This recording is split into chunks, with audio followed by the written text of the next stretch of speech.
একবার এক কৃষকের জমিতে খুব ভালো ফসল হয়েছিল। তা দেখে সেই কৃষক খুব খুশি ছিল। কিন্তু দুষ্টু পাখির দল সেই জমিতে এসে ফসলগুলো খেয়ে ফেলতো আর নষ্ট করত। তা দেখে কৃষকের খুব কষ্ট হতো। দুষ্টু পাখিদের হাত থেকে পরিত্রাণ পেতে আর দুষ্টু পাখিদের ধরে শায়েস্তা করতে সেই কৃষক তার জমিতে একটি জাল পেতে রাখলো।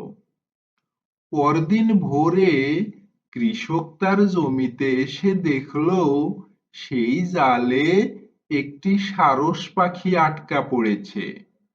কৃষককে দেখে সারস পাখি খুব ভয় পেয়ে গেল।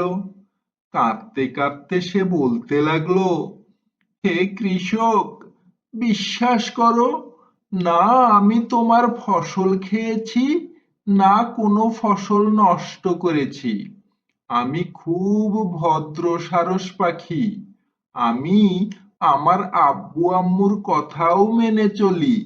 তাছাড়া কৃষক পাখিকে থামিয়ে দিল আর বলল, তুমি হয়তো ঠিক বলেছ, কিন্তু আমি তোমাকে ওই সকল দুষ্টু পাখিদের সাথে পেয়েছি যারা আমার ফসলের ক্ষতি করেছে আর আমার ফসলগুলো খেয়ে ফেলেছে।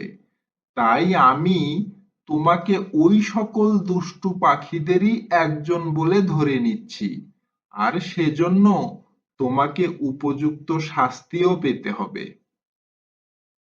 তাহলে বন্ধুরা, এই গল্প থেকে আমরা কি শিখলাম? এই গল্প থেকে আমরা শিখলাম যে কেউ যদি দুষ্টু বন্ধু বান্ধবের সাথে চলাফেরা করে তবে তাকেও সবাই দুষ্টু বলেই ধরে নেয়।